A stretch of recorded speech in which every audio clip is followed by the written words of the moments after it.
Greetings, this is part 2 of the Suncoast Theory presentation. In part 1 I talked a little bit about how electronic medical records differ from paper records and how they're organized in Suncoast. And I talked about the timesheet entry and how important it is, and then about this bottom right quadrant of where things happen in the timesheet entry. Let's go into a little more detail. This is the lower right quadrant, blown up and modified to make it as clear as possible in this presentation. This is where the client encounter record is created, which is called a timesheet entry in Suncoast speak. It creates the anchor or the engine to which all other charting is tied. Remember, your computer is stupid, blind, deaf, and dumb. It doesn't know anything you don't tell it. With a paper chart, the very location of the chart, the writing on the outside of the chart gives a lot of information about what's inside the chart. Computers don't have these definitions, so you need to tell the computer who you are, who you're charting about, when you saw them, where you saw them, for how long you saw them, and in what program you saw them. This is how that is done. I cannot overstate this, though you may be starting to believe I already have. This panel, where you record the timesheet entry, determines how all of those disparate, disconnected bits of data are stored in all those different places and how they get tied together. Without it, you might as well rip up your notes and fling them into the electronic breeze. Most commonly, you'll be filling out forms, which is what most everyone knows as charting on paper, but you will find there is no place on the form to record the patient's name or yours. That's done by associating the form with the timesheet entry, which you do before you even add it. Same goes for care planning, which is also called the PIO system in Suncoast. PIO stands for Problems, Issues, and Opportunities. There's lots of places to declare the problems you're caring for, the things you want to get done about those problems, and what you're actually going to be doing to get those things done. But again, you won't find any place for your name or the patient's name. That's declared beforehand by associating it with a timesheet entry. Again, as a nurse, it's the same with orders. You associate the timesheet entry with an order to declare who the order is for. So the timesheet entries really drive the record. Here's the little timesheet entry engine. I'm going to pull it out so we can talk about it. So you make a timesheet entry, and if you're going to fill out a form, which you almost always will be doing, then you attach that to your timesheet entry. If you need to do some charting on your care plan, you also attach that to the timesheet entry. And if you're a nurse and you need to record some orders, you're going to be attaching that to the timesheet entry. Everything gets pulled along by the timesheet entry. This is how you get things into the chart in the right chart and at the right time in the right chart. You pull your little documentation train into Patient Town at, in this example, 1:15 on January 17th. Timesheets are the engine for this process. I can't overstate this.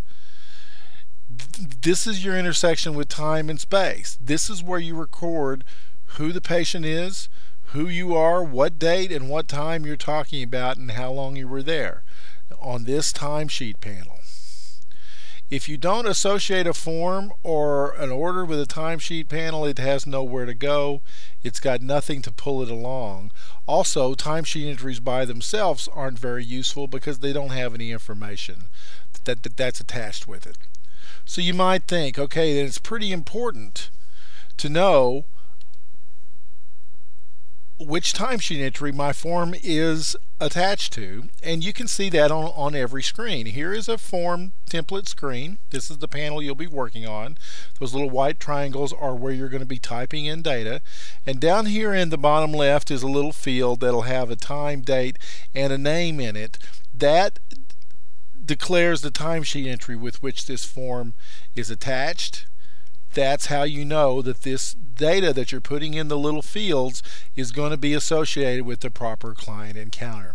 Works pretty much the same with PIOs, except it's in a slightly different place. It's in the top left, right up here, but it's got a selected visit, so the charting that you're doing on a care plan is associated with the right visit. Same thing with an order. Looks very much like a PIO.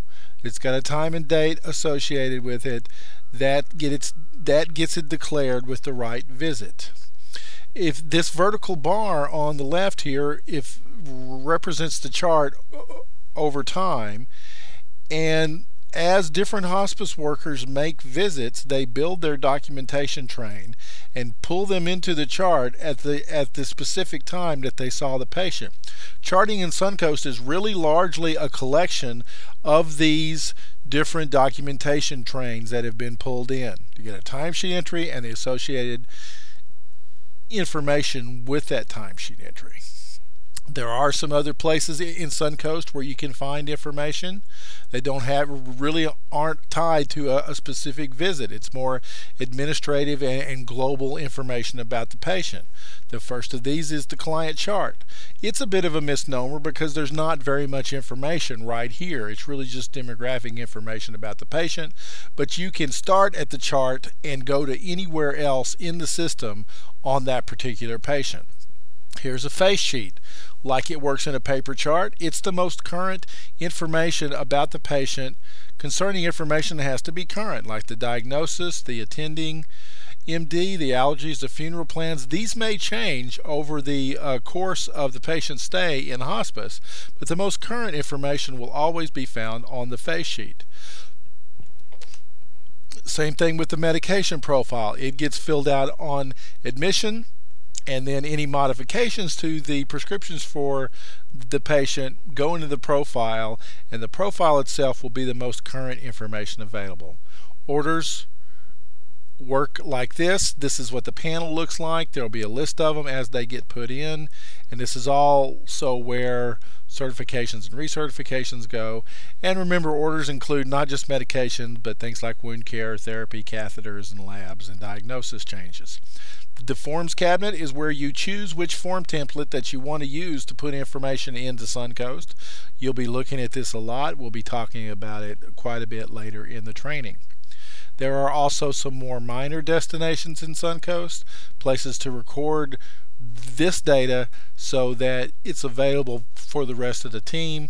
We'll be talking in detail about these more later. If you've been sleeping in this presentation until this point, wake up, because these are the things you really need to remember.